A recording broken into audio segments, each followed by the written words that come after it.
Thank you, and thanks for coming here this evening. I will try to tell you a little bit about Georgian contemporary art scene. And I called my talk from Pirosmani to Bassiani. And I will tell you why I decided to define it like that. Because basically, these are two signifiers that would define Georgian culture and contemporary art. But first, let's start with this very short video that was made by young artist Nutsa Mikaberidze, and it's called Marshutka Gestures. What are marshutka? Marshutkas are these little buses that, like minivans, that is a form of transportation in Tbilisi, and the students did a class, and they had to come up with a project about marshutka. And once showed this marshutka gesture somewhere else, unless you know that marshutkas are always yellow, these gestures need interpretation. So I wanted to start with this because basically, when I talk about Georgian contemporary art or Georgia, we always need these interpretations about our culture. I studied in the US and lived there for a long time, and most of the time when I would say I'm from Georgia, usually the usual response is like, oh, Stalin is from there, Shevardnadze, and then Medea. It's actually a very funny story about Medea because during the Soviet times when the Soviet officials had a guest and they were telling the story about Medea and myth of Argonauts, and the official didn't like how Medea behaved, and he asked the guide, maybe we can change something about it and not tell the story like this. So, it was not, these are not kind of like representative Stalin or Medea that, he thought that was presenting the country from the best angle. However, for the first time this summer when I was at Art Basel and I told somebody that I was from Georgia, for the first time, I got response like, oh, cheese bread country. So, this is kind of very funny because, from the political leaders, that your country is associated with, then, it suddenly comes to the Georgian food and Georgian khachapuri, which is the cheese bread, and there's been so much written now about Georgian food that, the first response that I'm getting back is about Georgian food.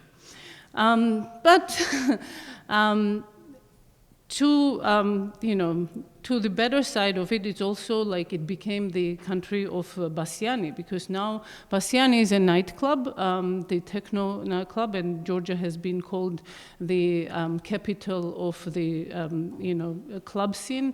And there's a special, Bassiani has started there's a Bassiani tourism also in Tbilisi, because people come specifically for the weekend to go to Bassiani, then go to Sulphur Baths, and then leave the country. So, it created this specific,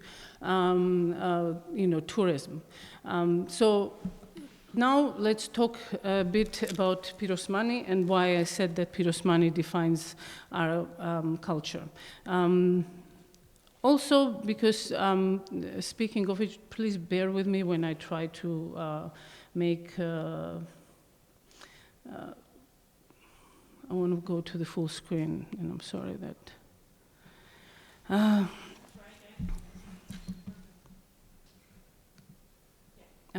Thank you. So why between Bassiani and Pirosmani? Because Bassiani and Pirosmani are kind of two signifiers of our culture. Who was Pirosmani? Pirosmani was a naïve painter who was discovered at the end of the turn of the 20th century by Georgian, by Zdanevich brothers and Ledandiou. So what's happening in the turn of the century in Tbilisi? That there's part of the Georgian cultural elite goes to Paris to study, and he comes back in 1910 to Tbilisi. And Tbilisi, if you haven't been there, it's a city divided by two parts by the river. So the river is called Mtkvari, so there are 4 consonants, so Russians obviously could not pronounce it because at that time we were colonized by Russians, and it was, they called it Kura. So there was one part where it's basically the intelligentsia and aristocracy lived. On the other side, where that's where the craftsmen guilds and the sort of proletariat lived.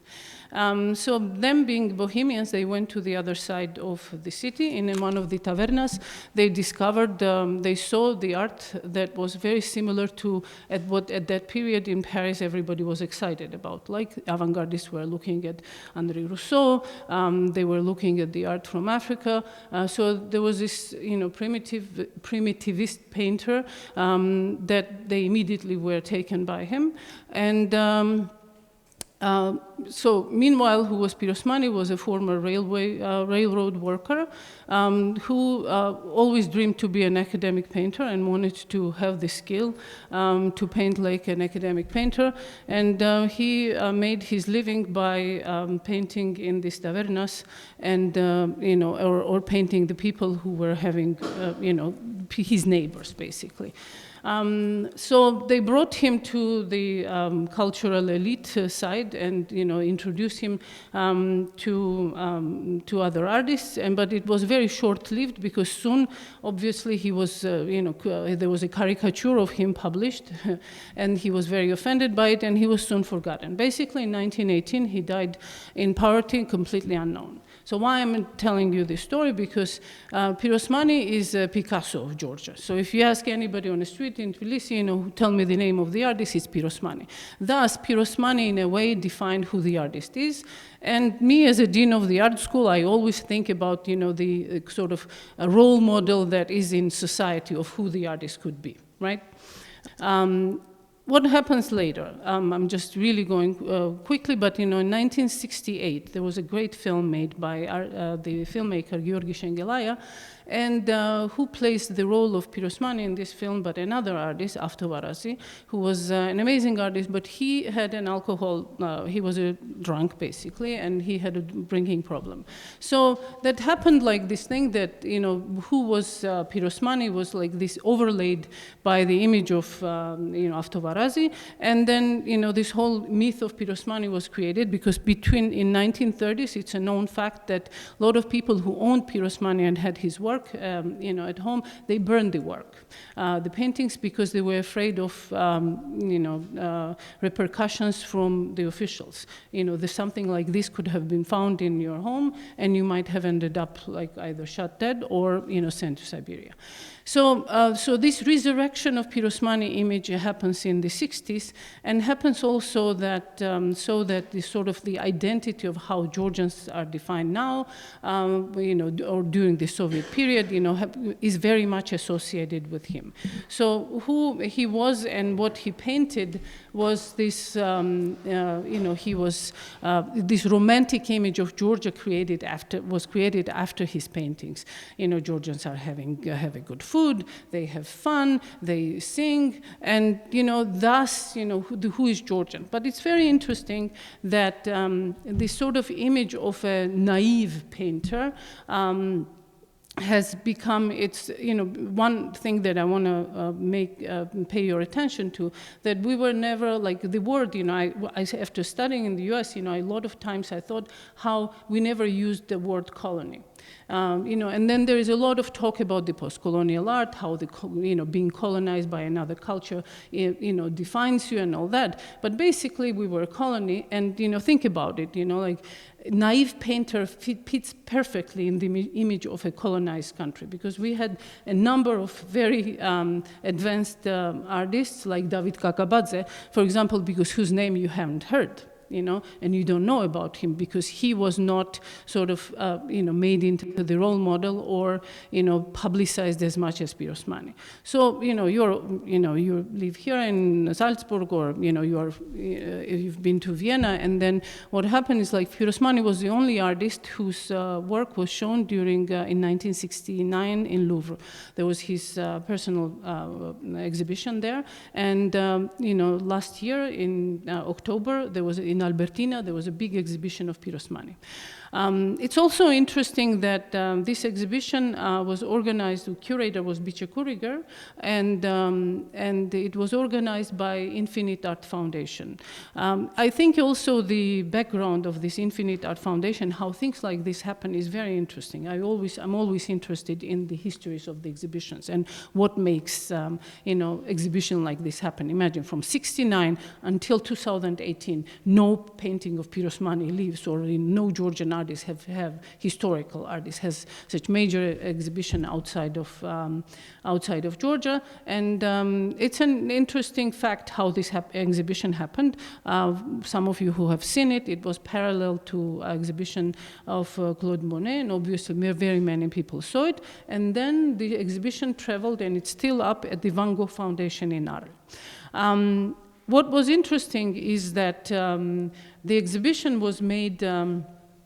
Had two parts. There is one part where you could see Pirosmani's works, and then there was another part that had homage to Pirosmani. So this homage to Pirosmani was, by artists like the Yoshitomo Nara, because at the time while he was still living, there were artists like,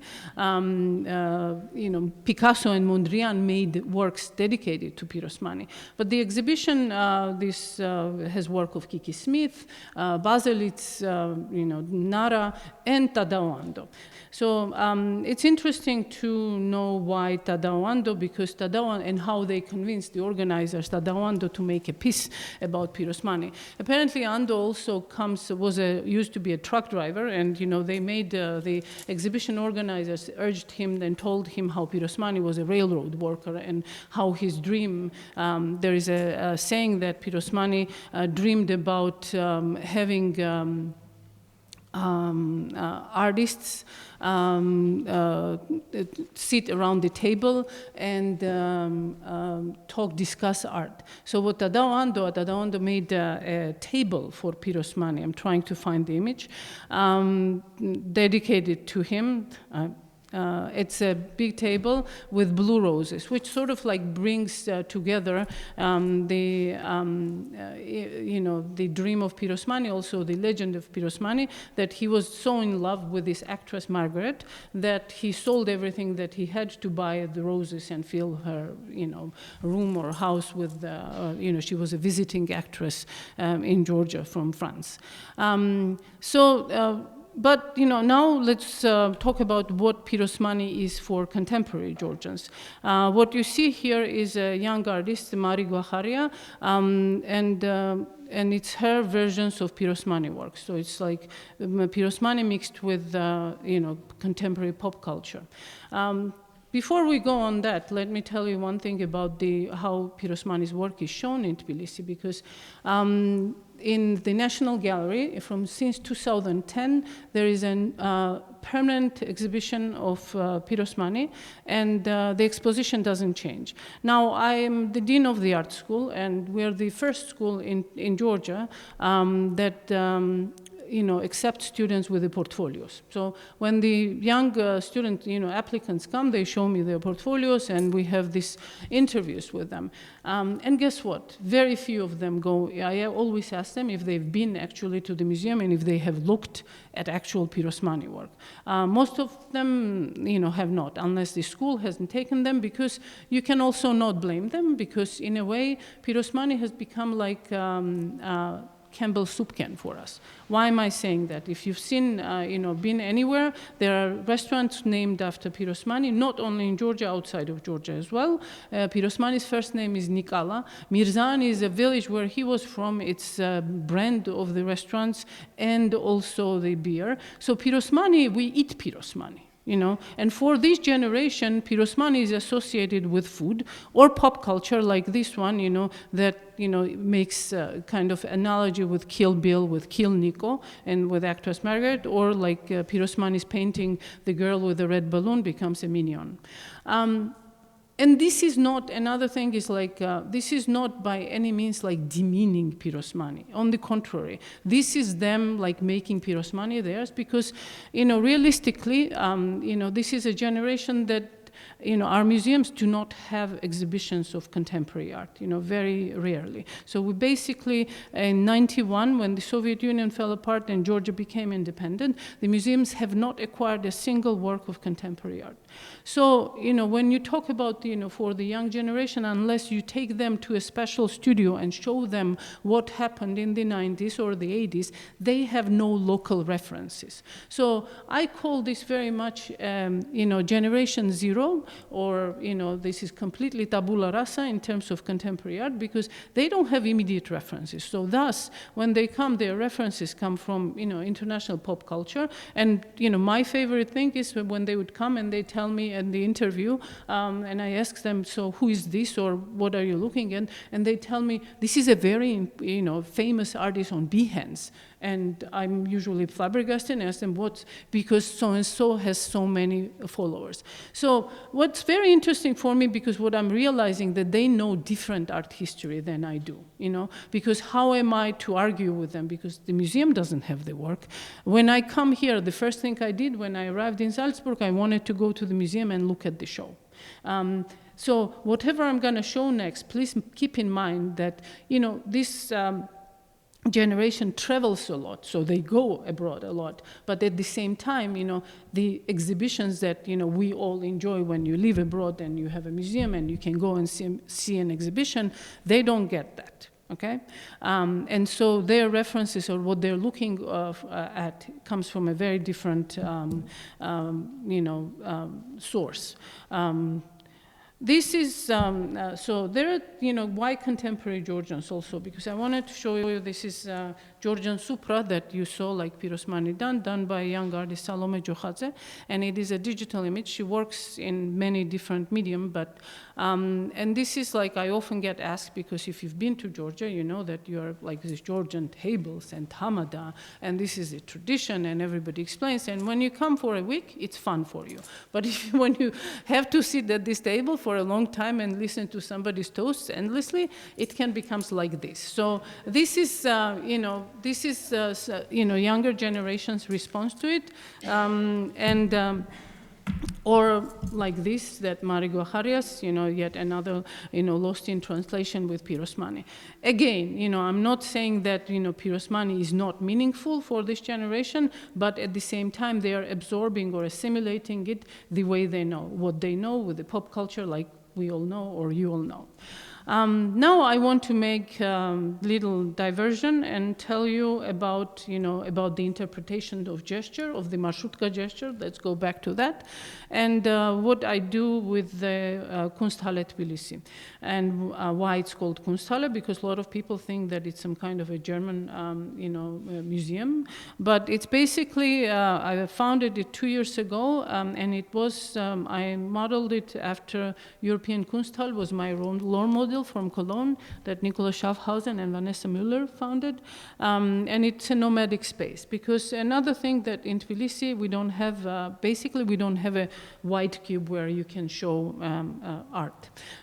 So a lot of times, young artists show work in a very, dilapidated places, and whenever people come to Tbilisi, they love that, that some abandoned building can be used for an exhibition. But I always say, you cannot skip the white cube. This generation also deserves to show their work in a perfect white cube. This is the Ando table, and this is the Pirosmani that we eat. I want to show you the work of young artists, and so Kunsthalle Tbilisi. So the idea why was it also how it connects with the gesture is that, I moved back in 2012 to Tbilisi from New York, where I had my own gallery, and I became director of the Art Academy. It was short-lived. I was there only for 9 months, and then I started this new school at the Free University of Tbilisi. So in response to Pirosmani, why I think that the school and the program that I've created is interesting, because I told you the role model of Pirosmani is like a perfectly fit into Soviet description of what capitalism did to a poor artist, right? So I really wanted, and then, you know, being at the Art Academy, even though I was there for 9 months, I realized that it's like the art education was very specialized. You were special, you were different. Being part of the university, and which is one of the best universities in Georgia, and they could study, students study the general subjects together with the best business school, best law school, best physics school students. So in a way, they become part of the society and from the beginning, and they're not special and put like in a different group. And also, one of the specifics of the school is that I make them do 2 exhibitions per semester. It's also because the reason we do have white walls at school and we have very good studio spaces, but it's for them to get out of their system this like urge to have exhibition the moment you graduate, you know. Being a gallerist for a long time in New York, I know what it is, and I've seen many artists have been disappointed after their first show. And, you know, especially in Georgia, you know, it makes a lot of effort to do an exhibition. And by doing, you know, 2 shows per semester, these students are like, you know, the ones that graduate. Why I wanted also them, it was kind of a little bit selfish as well, because they do not, in Tbilisi, you know, when I did a couple shows at the museum, 2 shows at the National Gallery, and when I asked that I had to hang the work directly on the wall, they were horrified. Okay, listen to me. Why? Because the wall is more valuable than the art that you're hanging on that wall.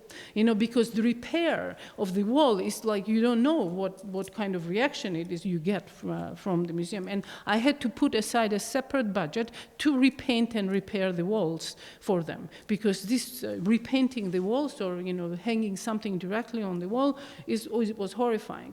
So for me, in a way, why I'm saying is selfish is doing these 2 shows, and, you know, a lot of energy goes in this student exhibition doing, is because they're learning how to do exhibitions. Because exhibition making is not, very many of you know, doesn't come like from like, I'm a curator. You know, it comes from the practice. It's very much a curatorial job is very much a practical thing. So these kids know how to do the work.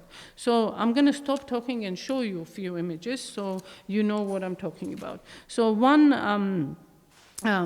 artist that I want to show you, he's a young artist, and his name is Niko Pirosmani, and he did this, excuse me, I will make it into, okay, this project was done last year in the summer.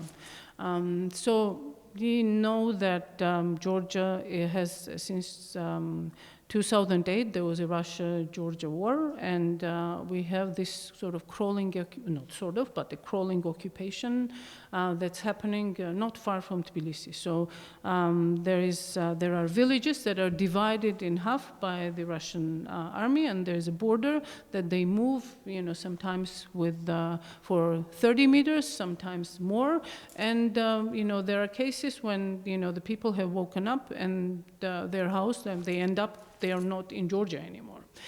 So there is one of these villages is called Berghain, and that was also part of, you know, this is the village that was bombed. And apparently, you know, the students go there, and they, you know, people, a lot of times the activists go there to visit them and, you know, go to this line to protest. So they discovered that there is a lady who has a war museum there. So what is the war museum? She apparently collected in 2008 all the objects that were from the bombings, and then she put it in an abandoned house, and she calls it a museum. So there is this Berghain museum.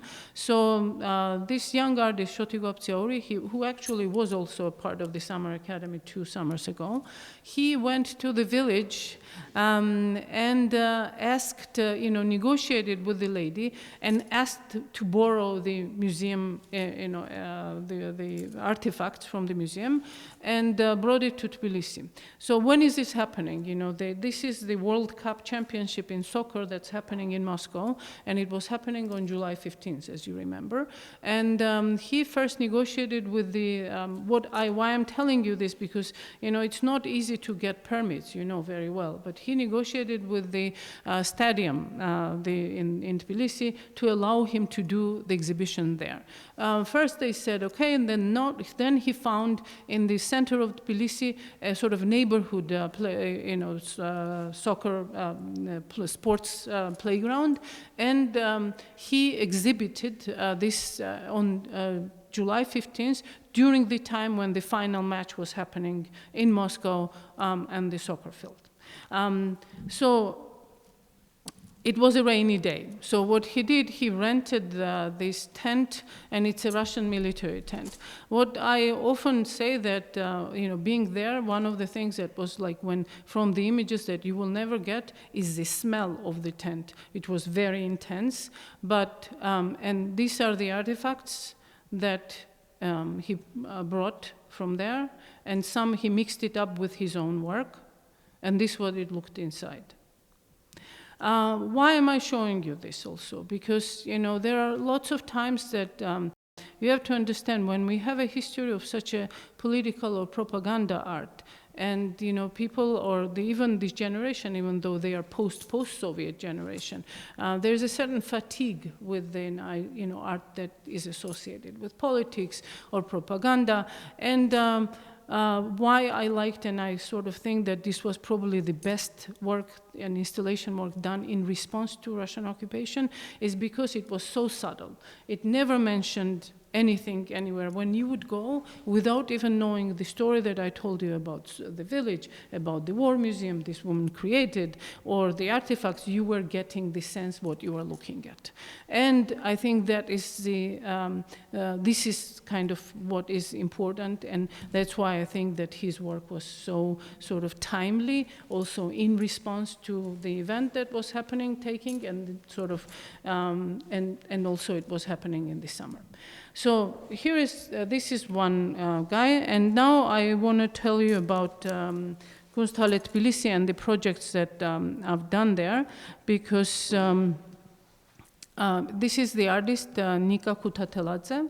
And I'll tell you what was also, I told you that the idea was to have a nomadic space, but I wanted to always show contemporary Georgian artists together with an international artist. Sort of similar to how they did it with Pirosmani's show, right? You know, they showed it together with something else, because you get then the contextualize, oh, who this guy was. Why Kiki Smith or Tadao Ando are making work about it. Because since 2012, being in Georgia and done many shows, I realized that when my colleagues, curators or critics from New York or from, you know, Germany, when they were coming, I always had to do these explanations. And the moment I would say, oh, this is like so-and-so, you know, the people were like, now I get it. So this was an exhibition that I did with this young artist, and, you know, we have no space, so I had to find a space. And I did an exhibition with Niko Pirosmani, and I collaborated with Protocinema. Protocinema is also a roving space founded by Mari Spirito. She's a New York curator who moved to Istanbul and is doing many exhibitions, not only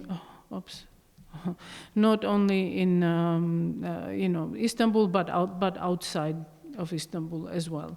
So, my apologies. I found for some reason it disappeared. I'll continue and I'll open this thing. Sorry. So what we did is we hosted Protocinema, and they showed Angelica Mesiti, the Australian artist, and parallel to that we showed Niko Pirosmani's work. So this was in May of 2018, and it was also for the first time that Tbilisi had its own art fair. So we opened at the same time, and I wanted to tell you that this was in Tbilisi in 2018, and this May, Nika was part of the exhibition exhibition at Fondation Cartier. They did an exhibition, New Art in Europe Now, Metamorphosis, and his work was part of the show. Also, Angelica Messiti had a solo show at Palais de Tokyo. So when I had a talk at Cartier Foundation, I joked that it was for the first time in history when something from Tbilisi, it was something first shown in Tbilisi and then in Paris, because it's always Paris and then Tbilisi, something is shown. So this is the installation at Cartier Foundation. What he did is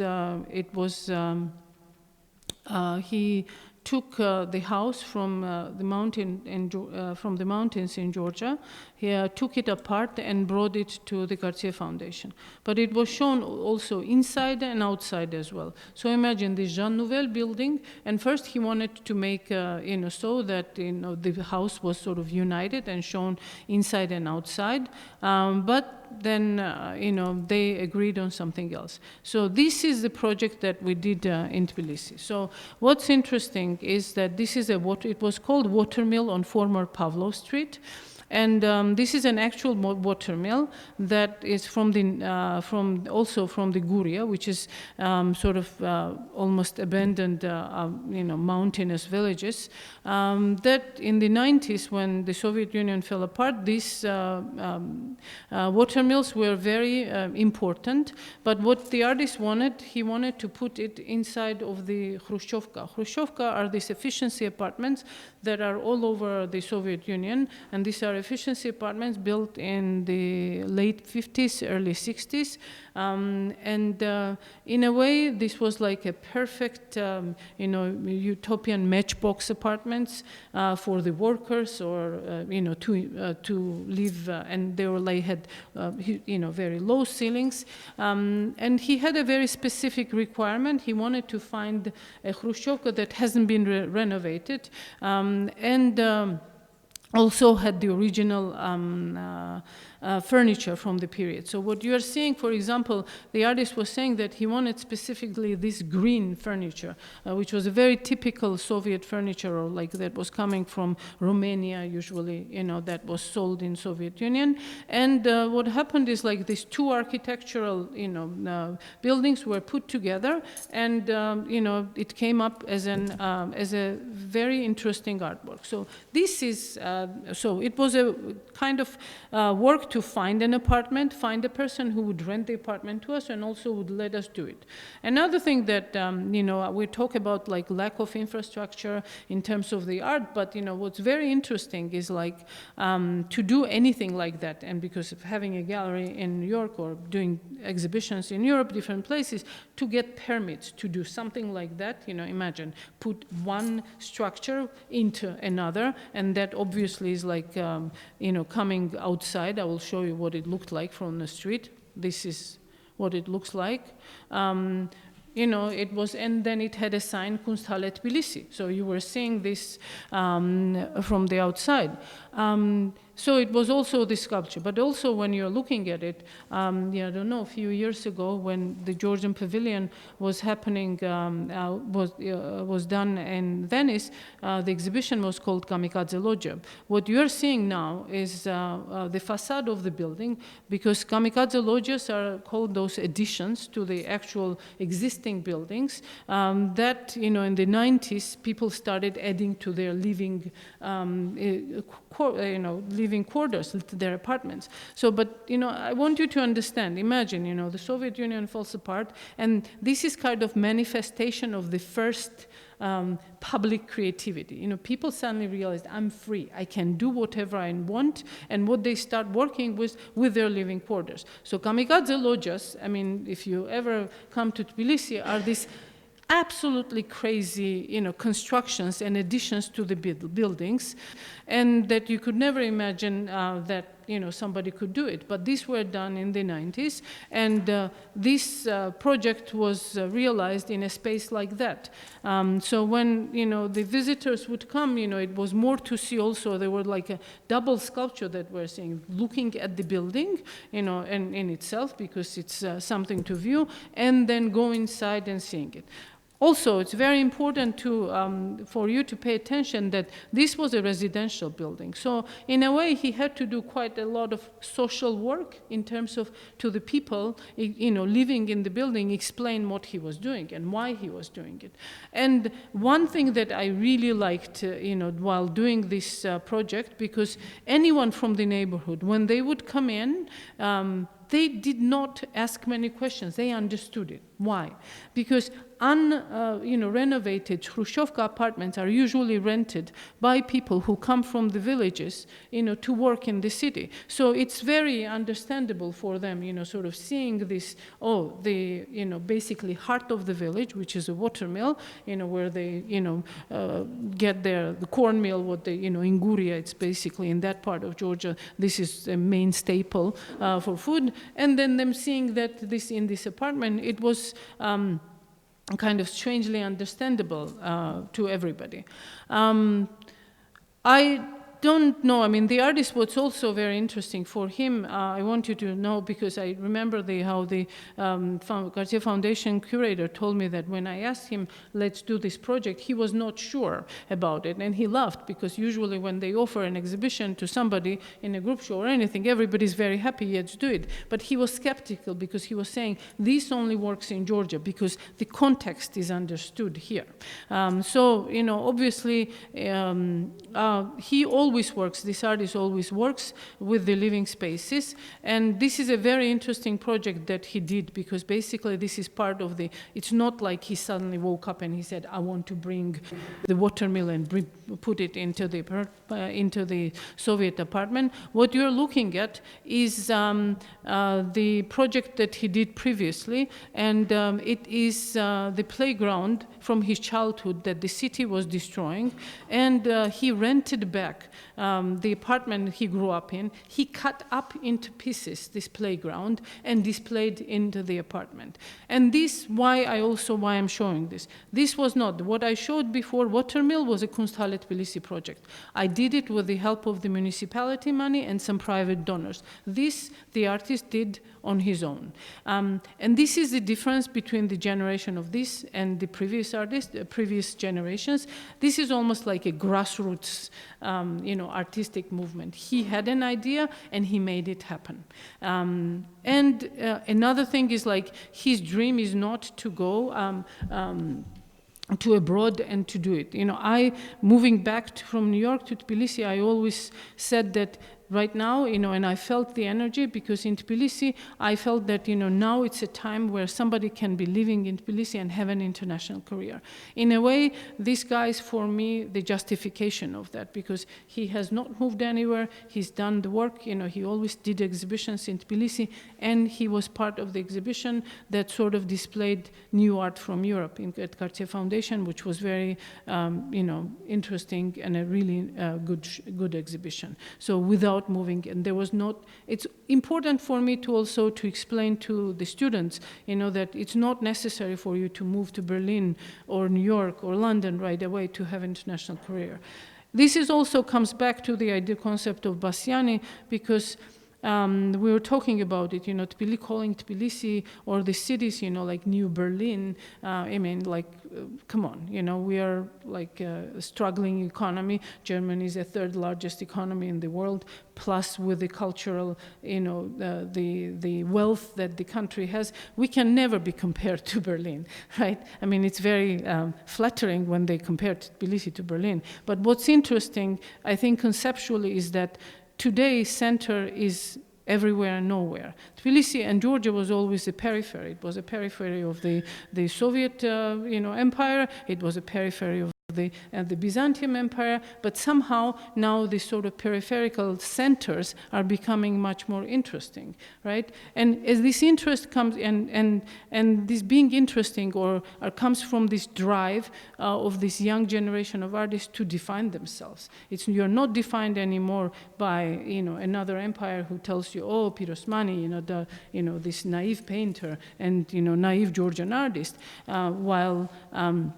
I think in a way also like doing an exhibition of Pirosmani at the Van Gogh Foundation is also not, in a way, I've talked to many art historians, because if it was shown, at Van Gogh Foundation, Van Gogh and David Kakabadze, who was a professional artist, a different story, then you are showing two artists who are on the same level with the same kind of background. But when you're showing a naive painter together with a professional painter, you're immediately making this sort of uneven. Yeah, this equation.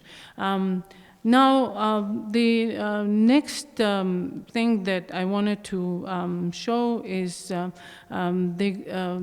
the exhibition, speaking of this sort of grassroots movement that the young artists did in an abandoned school. It's also another thing is like what I often say, that many restrictions that are happening somewhere, and the energy of the artists who are willing and wanting to do exhibitions like this. And this is, they decided to do an exhibition in an abandoned school sports building, and it was full of garbage, and they cleaned it up. They cleaned it up, and this is a swimming pool, and I did an incredible exhibition there. I want to immediately go and show you like few images from there. This is what they did to the facade. Oh, excuse me. One of the things that we always have, like visitors coming from, Wangewand in Vienna, or Munich Art Academy, or Szczecin Art Academy. And what's very interesting to see how the Georgian, artists, and they've done sort of collaborative works, because these students, as I said, these studios are perfect and amazing, but these students do exhibitions with detritus. Basically, this, because the university, for example, is housed in a former agrarian university.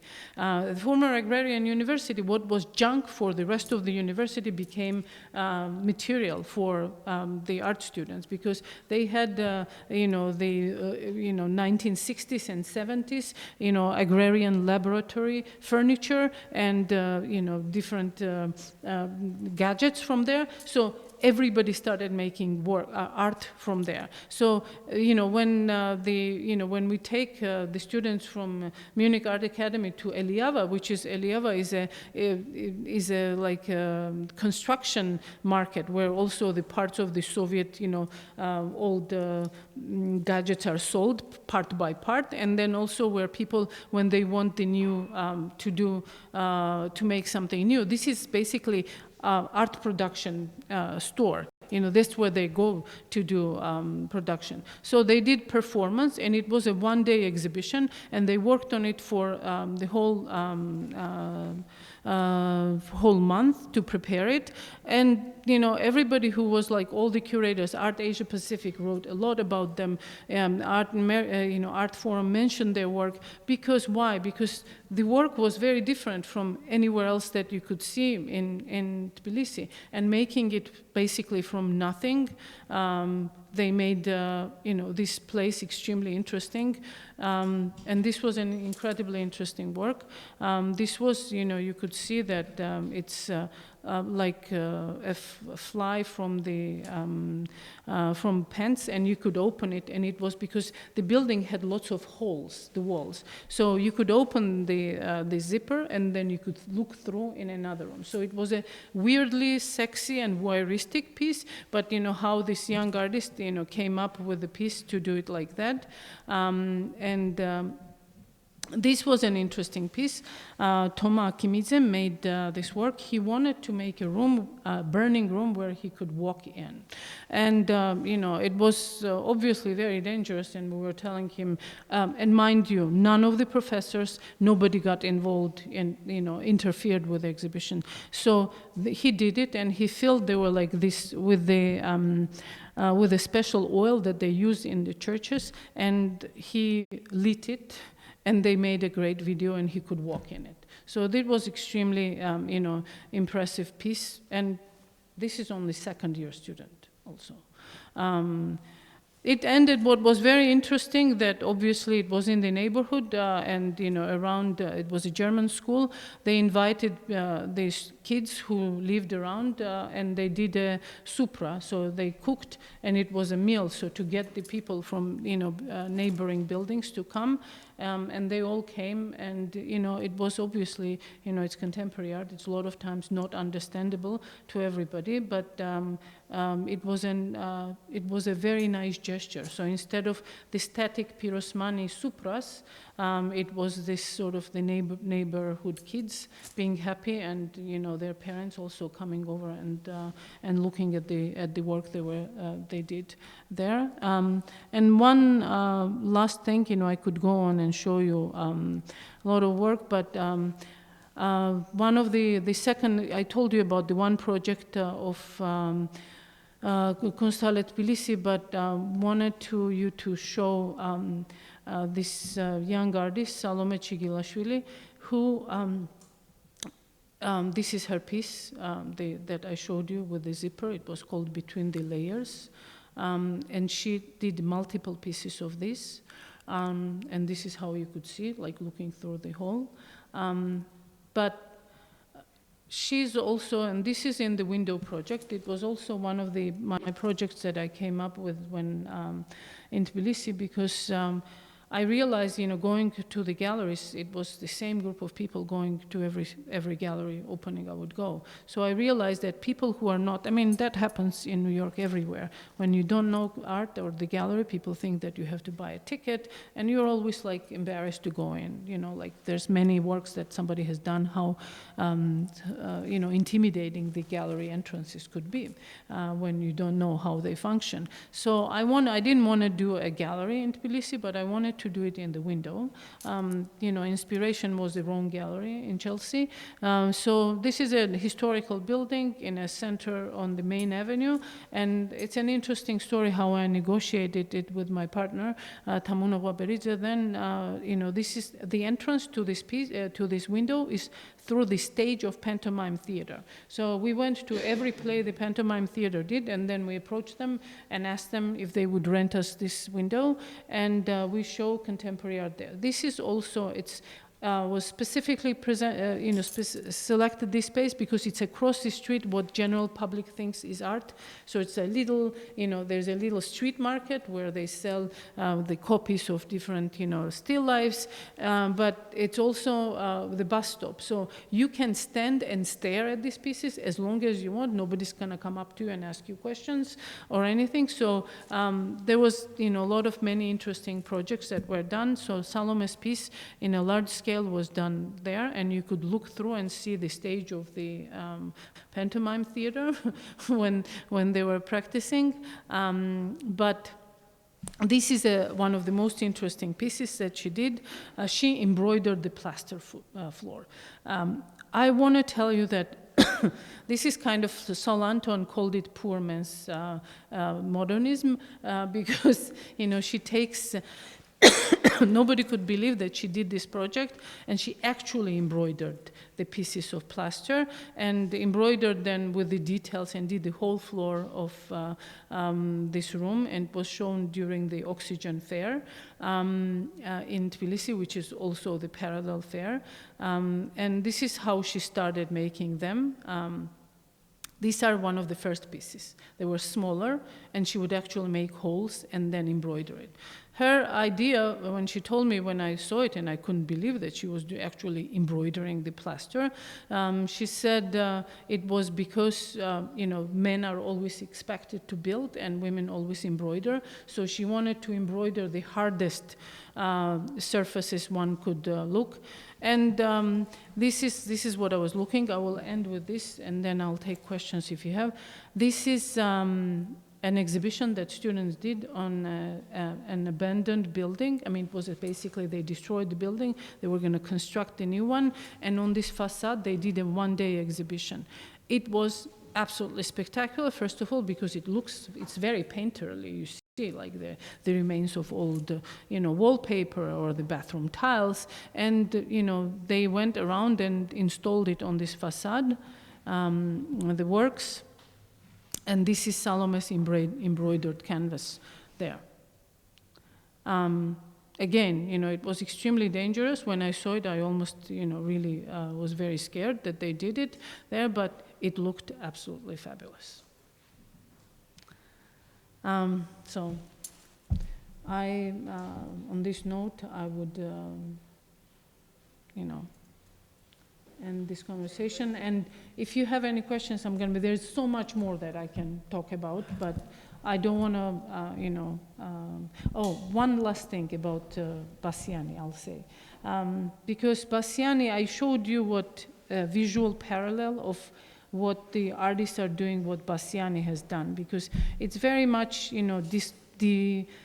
discovering who they are, like Bassiani redefined Pirosmani's Georgian to a new type of Georgian, the one who listens to techno music. And I was talking to somebody here that I think that I spoke, techno music is so popular also because even though like it initially when probably it was founded, it had some political messages in it, but for the Georgian kids it's very much, getting in touch with themselves and founding themselves without any words and really responding on a sort of physical bodily level, to the music that's played there and be completely free. And it's because nobody judges you, you can be anywhere. And this is really like a safe haven for them. So, thank you.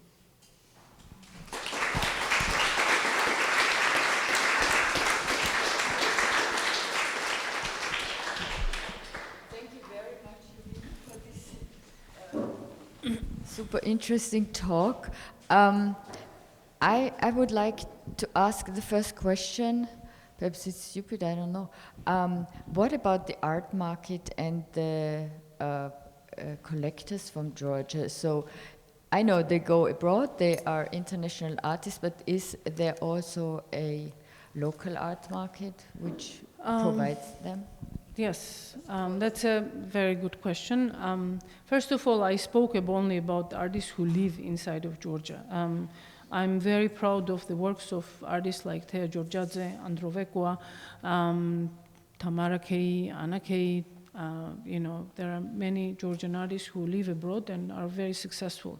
Even when I was talking to somebody, the one Swiss guy didn't even know that Andro was, living in Switzerland. But I think that they are very much part of the international or German art world or the product of it. But as far as the Georgian art market goes, my students, I teach the class, contemporary art, both infrastructure and institutions. So it's, other than theory, I give them very practical tasks. So one of the tasks was to organize an auction, to do an auction, and to go through every, step of how, the auctions work. So what they did, they actually organized an actual, they got very much into that. And they organized, and they called it a non-charity auction. If you are an artist, you know very well that you get asked for artwork for a charity auction all the time. So for them to call non-charity auction, especially in Georgia, was another thing, because everybody wants artists to give it for free, but artist gets nothing in return. So why this non-charity auction was important? Because a lot of people, they did it at the Rooms Hotel, which is one of the kind of places in Tbilisi. And everybody came, and a lot of people came. And a lot of people came to watch it. And why, what was important? It's this, when they see contemporary art, they say, and somebody wants it, and who's going to pay for it? What was important, not that they sold, but the precedent for the audience when they saw that somebody was bidding and buying this work. So to answer your question, yes, there is a market, but there are lots of young people who are buying, young professionals who have income, and this work is not expensive. They sell it for 800 or 1,500 lari, which is like $300, $400, or $500 or euro. But for Georgia, it's expensive. And buying an artist whose name doesn't mean anything to them, it's also. So I think the precedent of this that this work sells was very important as a result of this non-charity auction.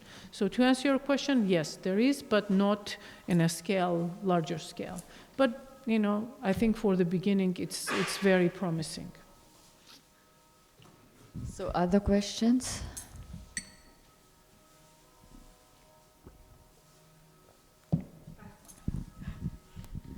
What made you move back to Georgia after having your own gallery in New York? Well, it was partly personal because my parents, me and my brother, we both lived in New York. After studying there, I stayed on, but it was also personal because my parents lived in Georgia and they were getting old. And, somebody had to be near, I wanted to be near them, and I got offered the job. And so instead of moving and giving up everything and also being in New York, I always wanted to go into education. And I was interested in it, and I was doing an exhibition at the museum in Tbilisi for about the end of the 80s and beginning of the 90s art scene, and I sort of realized that no matter how many exhibitions I do, I would not have 1/10 of impact as I would do with education. So the only reason I'm in Georgia, it's because of the education.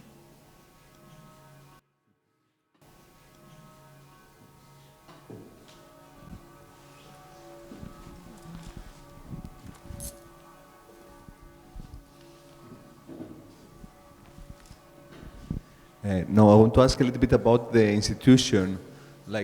Before, it was not existing any art school, and the minister decided how it happened, or it was some people that they said, is it private or public? The art school that I'm the dean of, that's what you're asking? Is the art school public or private? Yes, and how it started. Oh. How it started and what is the status of the school? Here we are also in a school. Yeah. The school started because the Art Academy didn't want me anymore. So I got invited by the founder of the Free University of Tbilisi.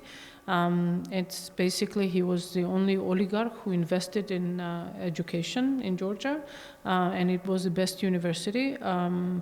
And when I got a call to meet with him, I was very skeptical because I knew that the school is private, that it's very competitive to get in, and I knew that the art school could not have been profitable.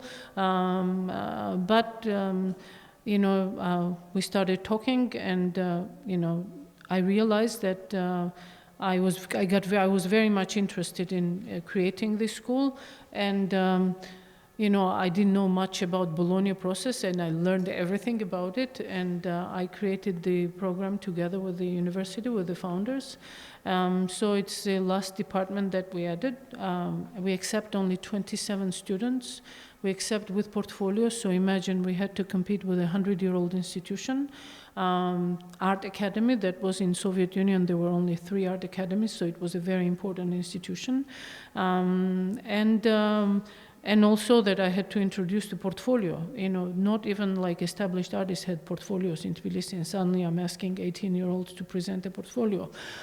So it took a time for a change to happen, but it's now the 5th year that we did an pre-portfolio reviews with the national exams. But just to tell you, for 27 spaces, we had 85 applicants. So that it just speaks a lot, because it's an expensive school, and to convince Georgian parent that your kid will study in art school and then they're going to make living, it's but it's doing really well, and I'm very happy about it. To tell you also another thing is our studios are open 24 hours. The spaces are very good. But they complain that they have to study general subjects because Economy 101, they didn't think that they had to study, but it's something that makes them different. And also, I think in an art school, networking is extremely important, and they study with the best school of business, law school, so they make those connections from the beginning. I think they're gonna, like these kind of connections once they graduate. I always say that being an artist is basically an advantage. This is what I tell them. You study with them, but you also think differently. So you can work in any office, any business office that they work, also because you're studying in this university. I don't know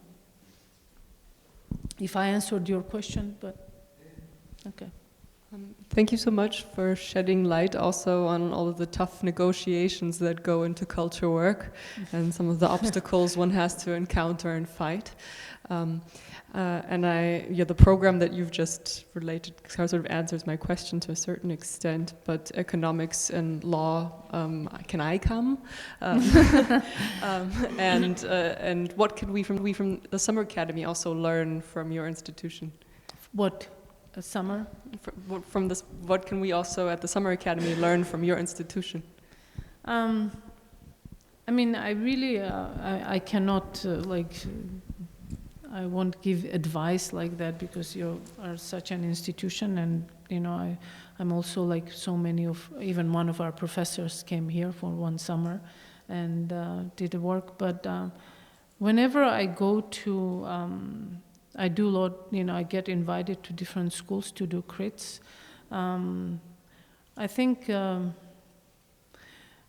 like a lot of times when people, they come to our, to visit the school, they always ask me, how about theory? Do they study theory? And also people are always like about the research, on what kind of research.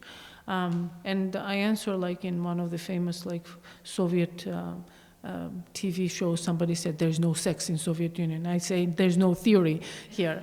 The reason why, because when criticism was taught, but criticism was taught as somebody wrote criticisms, and you had the textbooks that you had to repeat. So it takes time, for the theory to be born.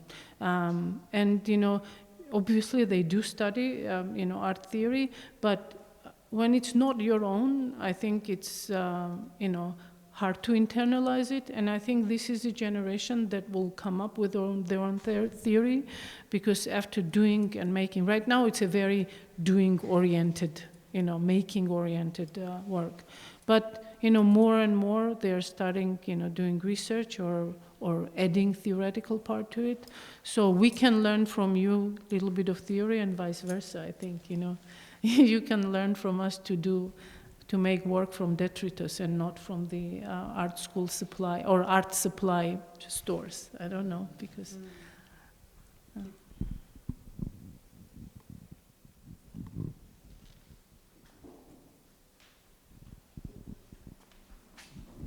More questions? Okay, then I think... Thank you very much for being here and listening to this. Thank you very much, Irena. It's always with the microphone. Today, we are always going to have a beer afterwards, and everybody's invited to join us. Today, because the weather is not so good, we go to the Mod Art Cafe. So when you go out here, it's just straight ahead.